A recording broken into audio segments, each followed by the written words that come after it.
پتہ ہے تہجد بہت ہی افضل عبادت ہے، تبھی تو یہ فرض نہیں کی گئی، کیونکہ فرض عبادات تو انسان اکثر خوف سے بھی پڑھتا ہے، یہ سوچ کر بھی پڑھ لیتا ہے کہ اس کا روز محشر سوال کیا جائے گا، مگر تہجد انسان ہر ڈر سے آزاد ہو کر پڑھتا ہے۔ اس میں سوال اور جواب کا خوف نہیں ہوتا، نہ یہ سوچا جاتا ہے کہ یہ فرض ہے۔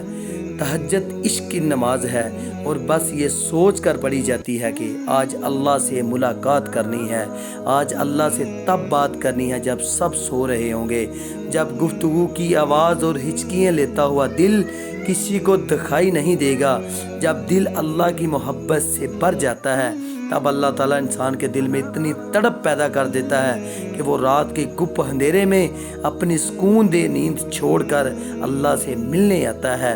اور سوچو وہ منظر جب تم اللہ سے ملاقات کے لیے اس کے روبرو ہو اور وہ پہلے سے تمہارا انتظار کر رہا ہو، تو کیا کیفیت ہوگی۔ سارا جہاں محبت کے رنگوں میں ڈل جائے گا، ہر چیز معجزہ لگے گی اور اللہ کی محبت سے دل یوں پھٹنے لگے گا جیسے سکون سے ابھی جان نکل جائے گی۔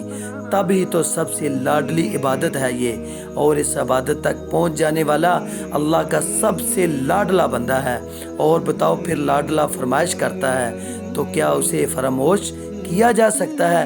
کیا اس کو رد کرنے کی گنجائش باقی رہتی ہے؟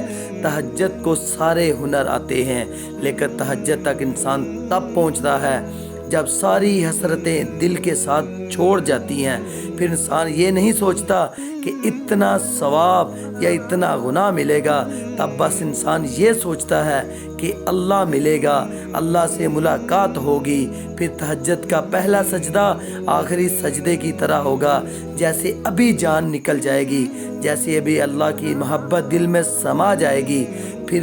پھر ہم ہوتے ہیں اور اللہ ہوتا ہے، پھر وہ سب مکمل ہو جاتے ہیں جو کبھی ادھورا رہ گیا ہو۔